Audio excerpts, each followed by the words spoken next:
What's going on, guys? And today we're going to be doing the last part of our worst trades by Leafs general managers. 5, 2, 1. Let's get started. Number 5. Punch Imlach. He's back. Let's look at the trade. The Leafs acquired Norm Allman, Floyd Smith, Paul Henderson, and Doug Barry. The Red Wings acquired Gary Unger, Pete Stemkowski, Frank Mahovlich, and the rights to Carl Brewer. Look at the Leafs side. Norman Allman had a great career. He played over 1,400 games, had over 1,200 points. But with the Leafs, he played 548 games and had 463 points. That's pretty good. Paul Henderson, the hero for Canada in the 1972 Summit Series against Russia. He also did pretty good. He played 414 games with the Leafs. He had 319 total points. That's also really good. But then we look at the other two. Floyd Smith played 135 games with the Leafs and had 59 total points. That's not great. He's also a future Leafs GM. And don't worry, we're getting to him. And Doug Barry. He never played a game with the Leafs, but played over 150 games in the NHL. So, that's the Leafs side. Let's look at Detroit's side. Detroit got Gary Unger, a bright blue chip prospect. He had a great career in the NHL. Played 4 years with the Red Wings, but his full total stats are he played over 1,100 games and had over 800 points. That's really good.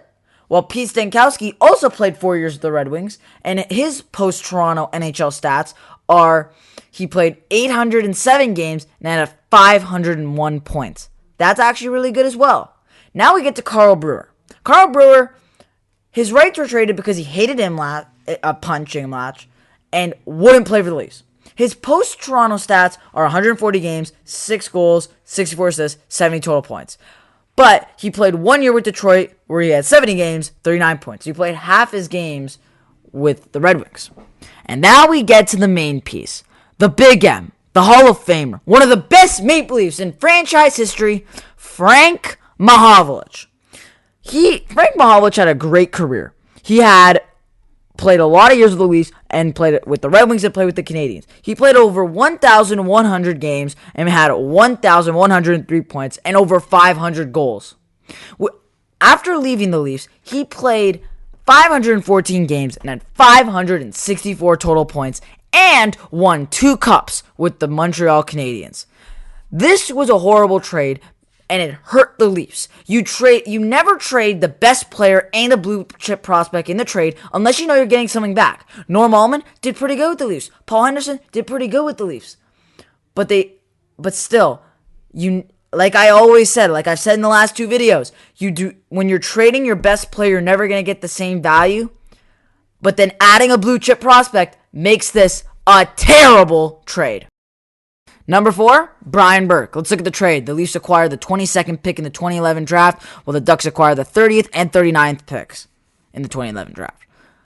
Let's look at the Leafs side. The Leafs select Tyler Biggs, who did not play a single game in the NHL, was having trouble cracking the Marlies lineup, and has not played professional hockey since 2018-19. That was not a good pick. While the Ducks, with the 30th pick, selected Rickard Rakell. Rickard Rakell has had a really good career, and as of this recording, has played 618 NHL games and has had 385 points, and is now playing for the Pittsburgh Penguins. He's had a really good career. And the 39th pick was John Gibson. John Gibson has actually had a really good career so far, and again, as of this recording, he's not had good numbers because he's been playing on the Anaheim Ducks, who are trying to get a very good pick in this draft. Let's look at his numbers.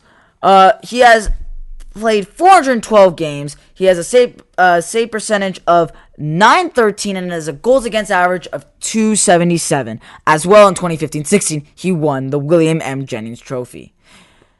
He's had a good career. Even though his latest struggles, he has had a good career. And Brian Burke trading for truculence cost the Leafs John Gibson, who is a really good goalie, and Rickard Rakell is a really good forward. This was a horrible trade by Burke.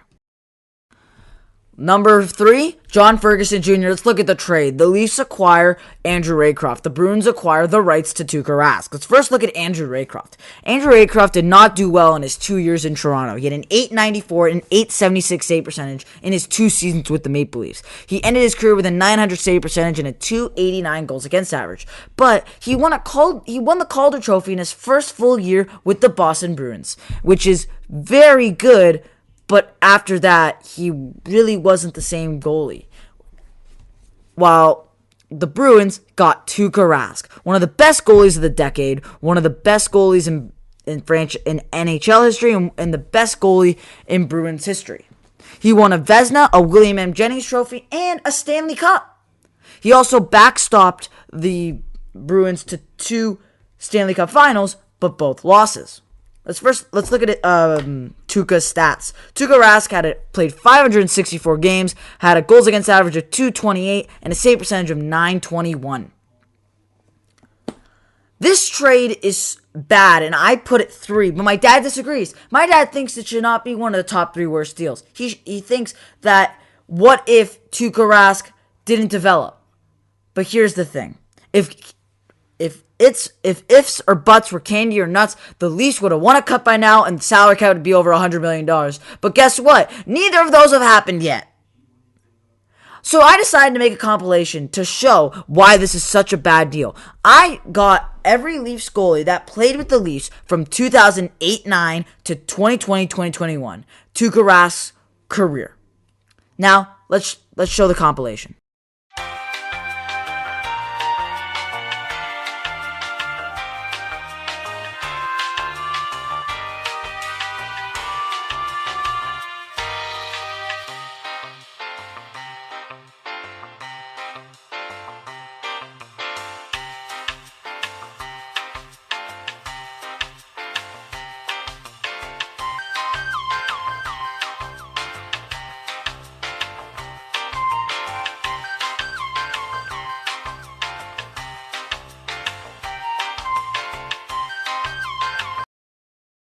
So after seeing that compilation, the Leafs used a lot of goaltenders, but something I noticed is there are 4 goaltenders that they traded assets for to get, that there were hopes of their starting goaltenders. Frederik Andersen, Jonathan Bernier, Vesa Toskala, and J.S. Jaguar.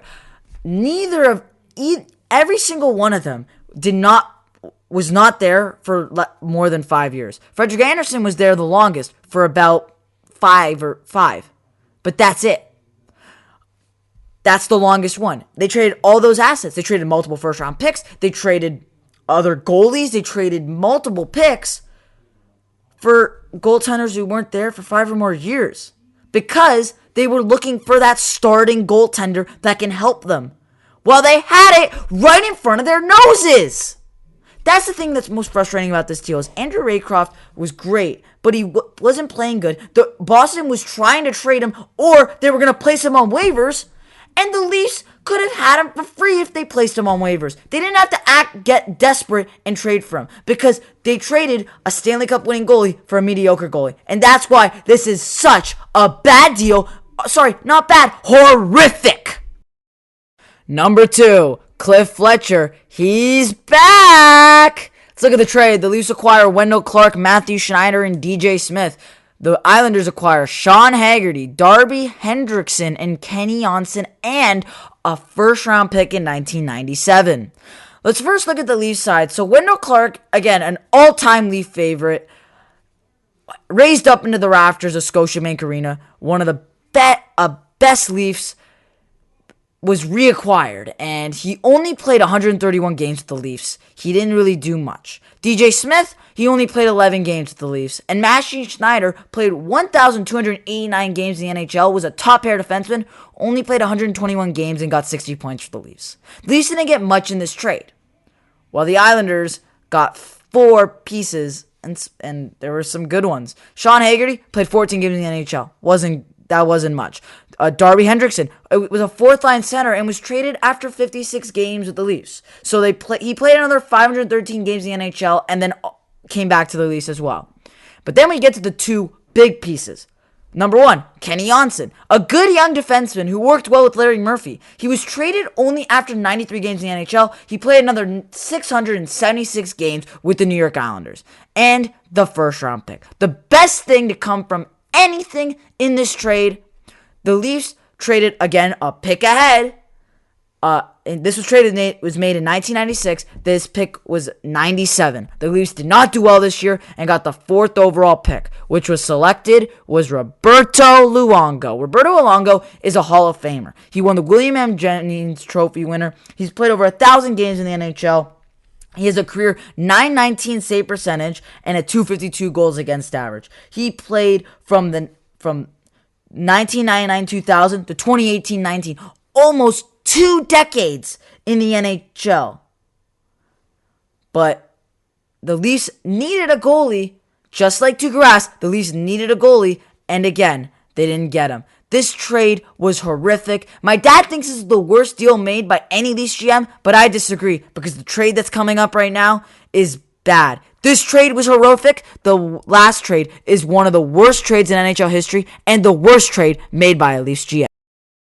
And the number 1 worst deal made by any Leafs GM is made by Floyd Smith. Let's look at the trade. The Leafs acquire Tom Kurvers. The Devils acquire a first-round pick in 1991. Let's first look at the Leafs side. Tom Kurvers played 89 games with the Leafs and had 55 points. That's actually kind of solid.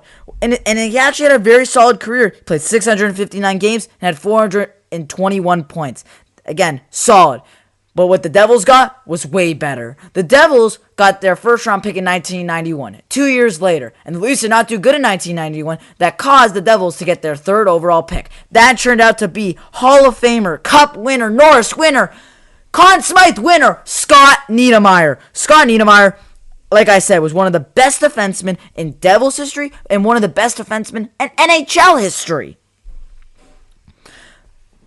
He played 1,263 games and had 740 points. He, again, like I said, won the James Norris, won the Conn Smythe, won multiple Conn Smythes, both with the Ducks and the Devils. And again, he was a very good defenseman. The Leafs could have used Scott Niedermayer, but that's not even the worst part about this trade. The reason why this is also number 1 for me is because the Leafs could have gotten Eric Lindros. If this trade never happened and the Leafs had their first-round pick in 1991, they would have been bad enough that they could have gotten the 1st overall pick. The reason why they got 3rd overall is because they traded for players from other teams so they can get better so they didn't give up the 1st overall pick.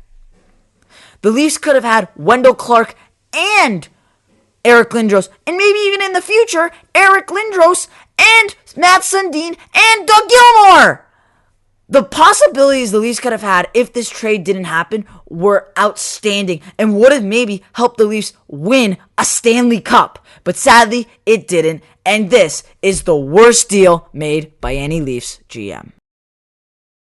Here are the 5 horrific trades by each GM in order. Every single trade caused the Leafs to give up a player that would have helped them tremendously in the future. And there you have it. There is the 3 parts from 15 to 1 of the worst trades made by each Leafs general manager. Thank you for listening. Please let me know what you think. What would your order be from 15 to 1? And any other videos you'd like from me, put them in the comments down below. Thank you for listening, and see you in the next video.